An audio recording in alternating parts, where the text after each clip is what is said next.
የእርግዝና አምሮት በስነ አእምሮ ሕክምናው ፒካ ተብሎ ይጠራል። ምግብ ነክ ያልሆኑ ነገሮችን ለመመገብ ከፍተኛ ፍላጎት የሚያሳድር ባህሪ ነው። ፒካ የሚለው ቃል የመጣው ማግፒ ከሚለው የላቲን ቃል ሲሆን ትርጉሙም ባልተለመደ የአመጋገብ ልማዶች የሚታወቅ የወፍ ስም ነው።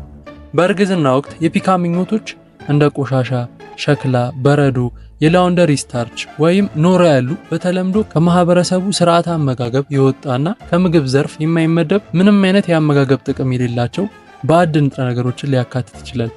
አምሮት በማንኛውም ሰው ውስጥ ሊከሰት ቢችልም በነፍሰ ጡር ሴቶች ላይ በተለይም እስከ 5 ወር ባለው ጊዜ ውስጥ በብዛት ይታያል። ስለዚህ በዛሬ ቪዲዮአችን ይህ ለምን ሊሆን እንደሚችል፣ የጤና አንድምታው፣ ጤናን እንዴት ሊጎዳ እንደሚችልና ይህ ፍላጎት ከመጣ እንዴት መከላከል እንደሚቻል በስፋት የምናይ ይሆናል።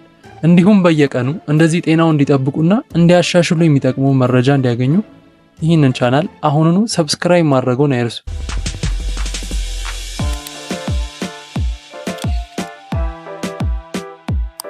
በእርግዝና አምሮት ውስጥ የተለመዱ ፍላጎቶች። የእርግዝና አምሮት የሚለየው ልዩ የሆነ ንጥረ ነገሮችን የሚያካትት በመሆኑ ነው። በእርግዝና አምሮት ውስጥ በጣም የተለመዱ ፍላጎቶች መካከል አንደኛ በረዶ።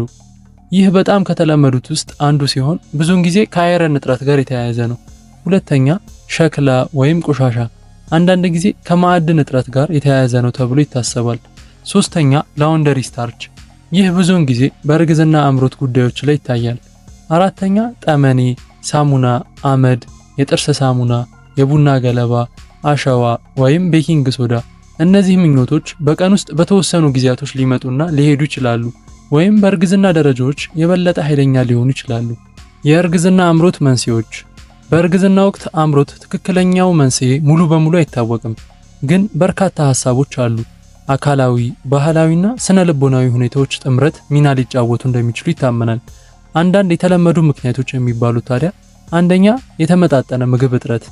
ብዙ ባለሙያዎች አምሮት እንደ ብረት፣ ካልሲየም፣ ዚንክ ካሉ አስፈላጊ ንጥረ ነገሮች እጥረት ጋር የተያያዘ ሊሆን እንደሚችል ያምናሉ። ለምሳሌ የበረዶ ፍላጎት ከአይረን እጥረት፣ የደም ማነስ ጋር ተያይዟል።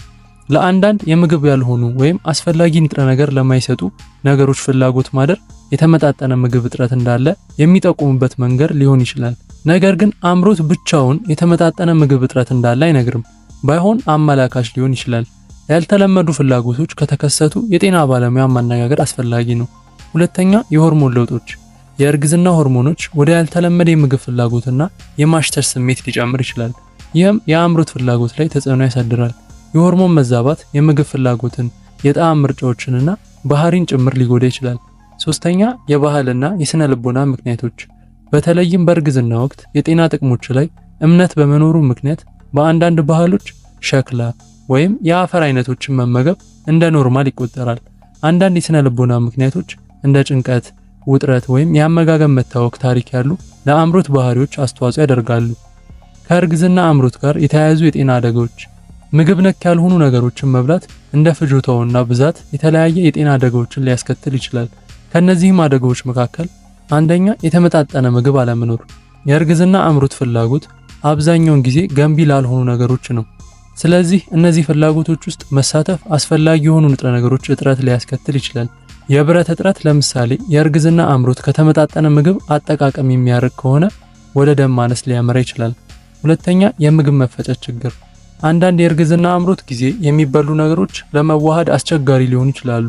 እናም የሆድ ድርቀትን፣ መዘጋትንና አልፎ ተርፎም የጨጓራ ችግሮችን ሊያስከትሉ ይችላሉ።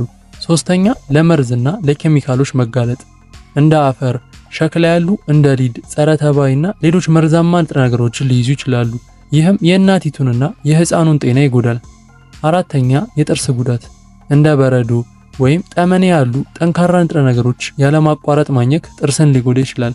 ይህም ወደ ድድ መሸርሸር፣ ስብራት ወይም ሌሎች የጥርስ ጉዳቶችን ያስከትላል። አምስተኛ ኢንፌክሽኖች። ምግብ ያልሆኑ ዕቃዎች በተለይም ቆሻሻ ወይም ጥሬ ስታርች ጎጂ ባክቴሪያዎችን ወይም ጥገኛ ተህዋሲያንን ሊይዙ ይችላሉ። ይህም የእናትንና የጽንስ ጤናን የሚጎዱ ኢንፌክሽኖችን ሊያስከትሉ ይችላሉ። የእርግዝና አምሮት ፒካን ማስተዳደርና ማከም። የእርግዝና አምሮት ፍላጎቶች ለመቆጣጠርና ለመቀነስ ከሚረዱ እርምጃዎች መካከል አንደኛ የጤና ባለሙያ ማናገር። ስለ የእርግዝና አምሮት ፍላጎት ለሐኪሞ ወይም ለአዋላጆ ማሳወቅ የመጀመሪያው እርምጃ ነው። የደም ምርመራን ያካሂዳሉ። በተለይም በብረትና ሌሎች አስፈላጊ ንጥረ ነገሮች ውስጥ ያሉ ጉድለቶችን ለመፈተሽ እንዲሁም እንደ አስፈላጊነቱ ምክር ወይም ሰፕሊመንት ምግብ ይሰጣሉ። ሁለተኛ የአመጋገብ ምክር። የአመጋገብ ባለሙያ ወይም የስነ ምግብ ባለሙያ የእርግዝና መጨመርን የሚያሟላ የተመጣጠነ የአመጋገብ እቅድ ለማዘጋጀት ይረዳውታል። የተመጣጠነ ምግብ እጥረትን በአመጋገብ ለውጦች ወይም ሰፕሊመንቶች መፍታት አንዳንድ ጊዜ አምሮትን ሊቀንስ ወይም ሊያስወግድ ይችላል። ሶስተኛ ትኩረት የሚስብ አማራጮችን መፈለግ። ለምሳሌ በረዶ እያሰኛችሁ ከሆነ በንጥረ ምግብ የበለጸጉ እንደ ካሮት ያሉ ወይም የቀዘቀዙ እንጆሪዎችን በመብላት አማራጮችን ለመፈለግ ያስቡበት። ለአንዳንድ ፍላጎቶች ከስኳር ነፃ የሆኑ ማስቲካ ማኘክ ጤናን አደጋ ላይ ሳይጥሉ ተመሳሳይ ስሜትን ለመስጠት ይረዳል። አራተኛ የስነ ልቦና ድጋፍ። አምሮት ከውጥረት ወይም ከጭንቀት ጋር የተገናኘ የባህሪ ሕክምና ወይም ምክር ማግኘት ጠቃሚ ሊሆን ይችላል። እንደ ጥንቃቄ ማድረግ ወይም የመዝናናት ልምምዶች ባሉ ቴክኒኮች ወደ እርግዝና አምሮት ውስጥ የመግባት ፍላጎትን ይቀንሳሉ። አምስተኛ ፈታኝ ለሆኑ ንጥረ ነገሮች መጋለጥን ያስወግዱ። እንደ ቆሻሻ ወይም ላውንደሪ ስታርች ያሉ አንዳንድ እቃዎች ሊደረስባቸው የሚችሉ ከሆኑ ከአይን ማራቅ ወይም በሌላ ጤናማ አማራጮች መተካት ያስፈልጋል። ለምግብ ላልሆኑ እቃዎች ፈታኝ በማይሆኑ አካባቢዎች ውስጥ መቆየት ይህንን የእርግዝና አምሮት ለመቋቋም ቀላል ያደርገዋል።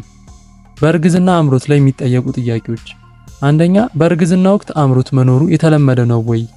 የእርግዝና አምሮቶች የተለመዱ ቢሆኑም በአጠቃላይ ግን ያልተለመዱ እንደሆኑ ይቆጠራሉ። ምክንያቱም ከ20 እስከ 30% የሚሆኑ ነፍሰ ጡር እናቶች ይህ አምሮት እንዳጋጠማቸው ሪፖርት ያደርጋሉ። በተለይም ባህላዊ ተቀባይነት ባገኙ ማህበረሰቦች ውስጥ ይበዛል። ሁለተኛ የእርግዝና አምሮቶች ህፃኑን ሊጎዳ ይችላል ወይ የሚል ነው። ምግብ ነክ ያልሆኑ ነገሮችን መብላት ለተመጣጠነ ምግብ እጥረትን የሚዳርግ ከሆነ ወይም እናቱን ለጎጂ ንጥረ ነገሮች የሚያጋልጥ ከሆነ በተዘዋዋሪ ህፃኑን ሊጎዳ ይችላል። ስለዚህ በጤና ባለሙያ እርዳታ ይህንን ፍላጎቶች መፍታት የእናትንና የህፃኑን ጤና ለመጠበቅ አስፈላጊ ነው። ሶስተኛ ከእርግዝና በኋላ ይህ አምሮት ይጠፋል ወይ የሚል ነው። ለብዙ ሴቶች አምሮት ከእርግዝና በኋላ ይቀንሳል። ምኞቶች ከቀጠሉ ተጨማሪ ትኩረት የሚያስፈልገው የአመጋገብ እጥረት ወይም የስነ ልቦና ሁኔታን ሊያመላክት ይችላል።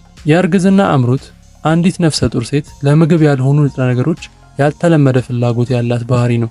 እንዲሁም ትክክለኛው መንስኤ ሙሉ በሙሉ ባይታወቅም እንደ የምግብ እጥረት፣ የሆርሞን ለውጦችና የባህል ተጽዕኖች ሚና ይጫወታሉ ተብሎ ይታመናል።